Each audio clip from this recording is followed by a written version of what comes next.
Hi there, and welcome to the Neckpour. My name's Lewis, and welcome to the Whisky Review channel, where I give you my opinions on a bottle of whisky from the Neckpour all the way down to the dregs. You join me here for an episode of the Neckpour today, where we're trying a new bottle, an 8-year-old Highland blended malt from the Thompson brothers. Before we get into this, I would like to ask that you drop me a like on the video if you're enjoying the content. Leave me a comment if you've got any thoughts on this particular bottle of whisky or the way it's been sold, and slightly more on that later. Or you've got any recommendations you'd like to see me review. And please do hit subscribe and that notification bell if you want to be notified the next time I post. So this is a bottle that's grown a little bit infamous online due to some of the statements made on the back of it. It's a 8-year-old Highland blend, North Highland blend, in fact, it's named as, from the Thompson brothers. A fantastic independent bottler and now distillery owner in Scotland, in Dornoch. This is a 8-year-old from three, I believe it states 3 different whiskies. Yeah, a trio of North Highland whiskies matured for 8 years or more for being blended, rested and then bottled. This is 42.9% and it is natural colour and non-chill filter. As you can probably see there, and when I give a couple of up-close shots of this, it's super light in colour. So yeah, this particular batch is what's named as the Billionaire's Bank Balance Top-Up Edition. And this is released as an Amazon exclusive. And they state on the back, "We're thrilled you've purchased this bottle from a small independent family-owned grocer." That's been scratched out and states, "A massive global corporation. We hope it delivers the unique and memorable experience you deserve. As you sit, please consider supporting your local independent whisky retailer. These small businesses are the lifeblood of the whisky community, offering carefully curated selections and personalised services you won't find anywhere else. Discover our full range at your local specialist. A comprehensive list of retail partners is available on your website. Cheers to your good taste, Slancher, the Thompson brothers team." And that is quite amusing and a little bit subversive. And I think someone at Amazon has perhaps, when they've been making sure they're happy to list this online, has maybe not read that message on the back, because it is a clear shot across the bows of Amazon and sort of reminding us that we should be using our local spirit merchants, specialist bottle shops, wine merchants, all those kind of things, and buying from more sustainable businesses rather than from Amazon. So yeah, knowing that that was on the back kind of made me super interested in this. I didn't pick up a bottle when it was on Black Friday sale, but I did see that it had recently gone back up in Amazon's spring deals, and for £27.95, I couldn't say no to it. You know, something independently bottled, which is something I want to get a bit more involved in this year. And with that kind of interesting statement on the back, it just creates a bit of hysteria around it, and I was certainly suck it in. But I do think, being Thompson brothers, it's probably going to be pretty good stuff in here. And the Tesco value packaging is just a stroke of pure genius. And I know it is stated online that it's by kmgyeah.com, the art, and it's very good, very clever, and I do really like it. But yeah, do check out the Thompson brothers. Really interesting independent bottlers. They put out some stuff that's very well respected and very well reviewed. And their sort of new product, the Dornoch Distillery, which I know was partly crowdfunded. I don't know whether the crowdfunding's finished. And perhaps when we come around to review the dregs of this bottle and I've had a bit more time to do a little bit of research on the matter, I know a bit more about. But yeah, starting up their own thing and putting out their own stuff. But who knows how many years down the line it'll be before that's the case. And as with a lot of these businesses, the independent bottler has funded the distillery. And as with a lot of these situations, perhaps once the distillery is up and running and they've had a few years to age their own stock, maybe the independent bottlings will become a little bit scarcer. from them. But yeah, at the moment they're still putting out a good range of stuff that as is very well respected. So let's get this open and see what we think.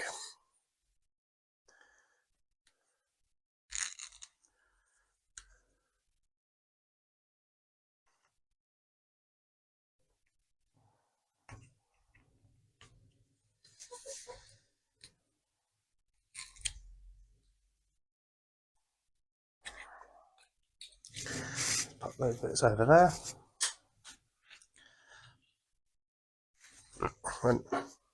And let's have a listen to the cork pop.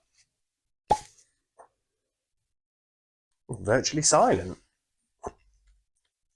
So very odd, because it seems to be in there pretty tightly. But yeah, let's pour ourselves a little drop of this and see what we think.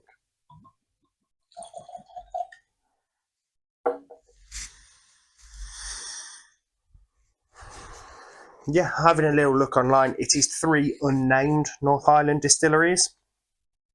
And perhaps is that also including the islands as well? I don't know whether Thompson Brothers would use that in something they're calling Highland, because although being part of the Highlands, a lot of people now refer to them as the islands. But yeah, let's rinse it around in the glass, have a little look. Yeah, it is super light. You know, this must be in some really. It is fairly thick for 42%,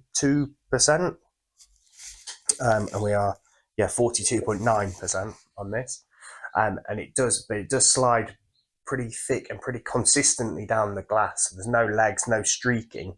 It's just kind of the whole thing slides together, which is something I've not necessarily seen before, but perhaps that's a virtue of how light the cask influence is, and this is quite probably distillate driven.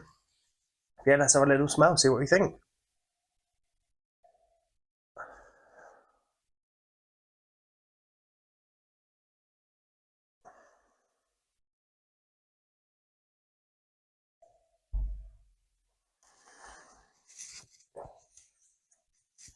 That's super interesting on the nose. And I don't quite know what I've got to ever compare that to, really. That's almost more like a cognac than a whiskey to me on the nose. There's a little bit of honey, but there's almost no barley or malt or cereals on the nose whatsoever. And that's why it almost smells more like an aged grain or an aged wine spirit. But yeah, it's honeyed.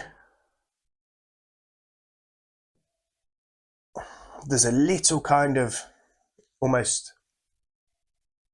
grassy, hay kind of note in there, but more like a field, a grassy field after it's rained. Almost, it's not bright and dry. It's almost a little bit damp, and yeah, a bunch of honey and a kind of very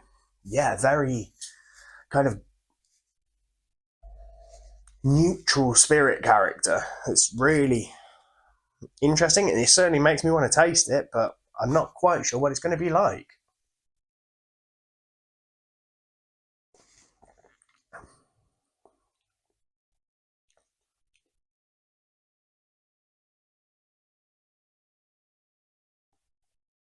And then compared to the nose, the palate explodes with flavour. This is really, really odd, and perhaps it is just the Neckpour, but there's heaps of honey, absolutely heaps of honey. There's heaps of citrus to that on the palate. There's kind of lemon juice, lemon zest, and then a kind of candied peel touch to that. A lot of kind of honey and lemon sweets, kind of a cough sweetie type thing, but not in that kind of harsh menthol way, in that soothing, rich, coating the mouth kind of way.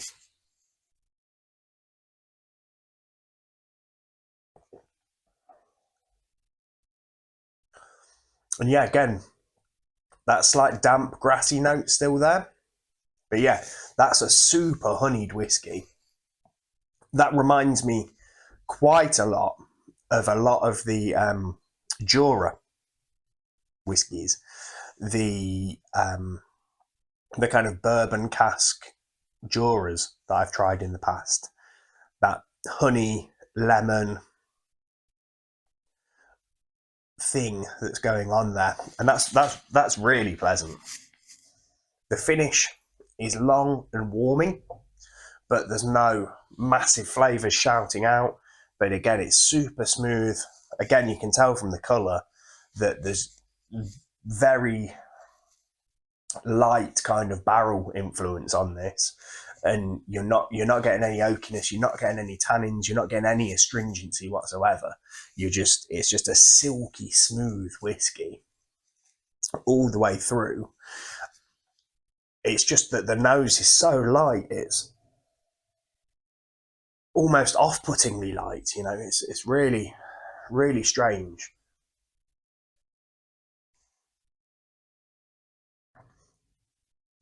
But the palate more than makes up for that. With honey, lemon. There's maybe a tiny hint of a kind of pepper or something that fades really quickly. And then that just long, slow, warm, not burn of a finish, but just that heat just staying with you for a long time. And it does really, the length of that finish just makes you want to go back and take another sip. Just keep it going. It's, quite delicious. I am going to now add a little drop of water to it. I'll be pretty restrained in the addition here, just because it is only at 42%, and we don't want to dilute it too much.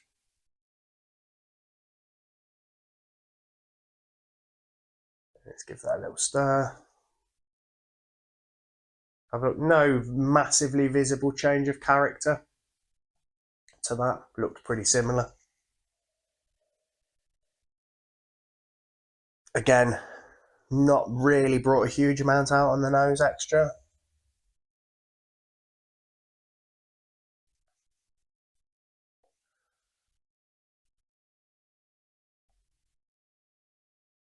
Has brought out maybe a little bit more spice on the palate, and just a little bit of that lemoniness has gone away.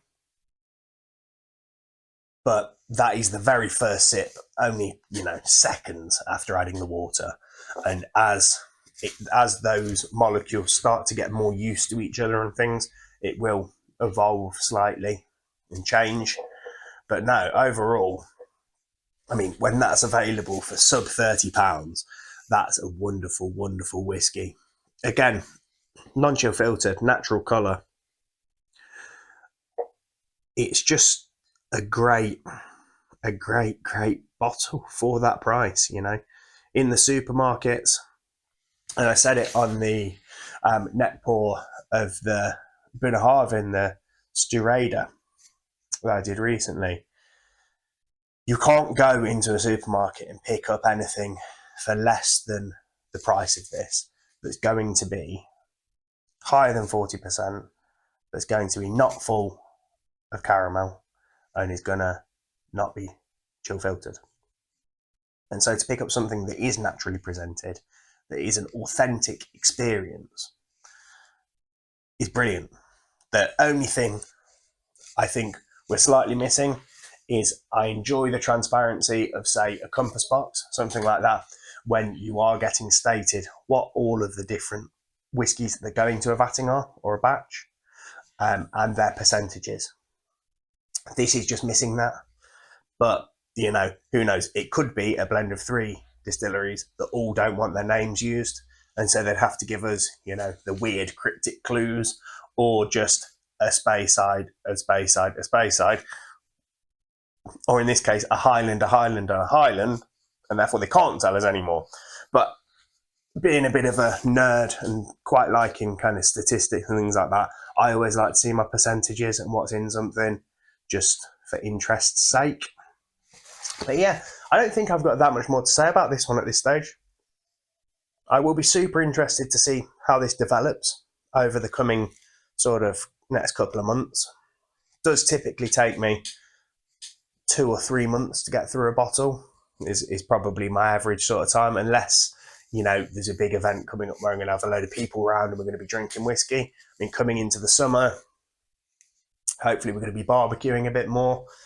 So I might have some of the boys round, and girls for that matter.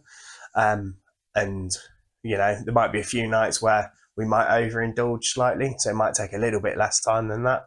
But no, we're probably talking a couple of months, and I'll be really interested to see how this changes. And I think getting that extra oxygen into the bottle, particularly for a whiskey that is this young comparatively, you know, 8 years is pretty young for whiskey nowadays. We are kind of taught that 10 is almost a standard, so anything younger than that we can see as reasonably young. Could have quite a big impact on this, maybe for the good, maybe for the bad, but we'll have to wait and see how it develops, see how it gets on, and my thoughts and opinions once we get down to the end. Before we go, I would like to ask if you wouldn't mind hitting the like button down below if you've enjoyed the content, leaving me a comment if you've got thoughts on this particular bottle of whiskey, or there's anything you'd like to recommend me to pick up for review. And please hit the subscribe button and the notification bell if you want to be notified the next time I post. I'd love to see you back here again to join me for another episode of the Neckpour, for the dregs, or just my general thoughts and ramblings about whiskey. But until the next time, I'd like to say cheers, Salancha, and I'll see you again.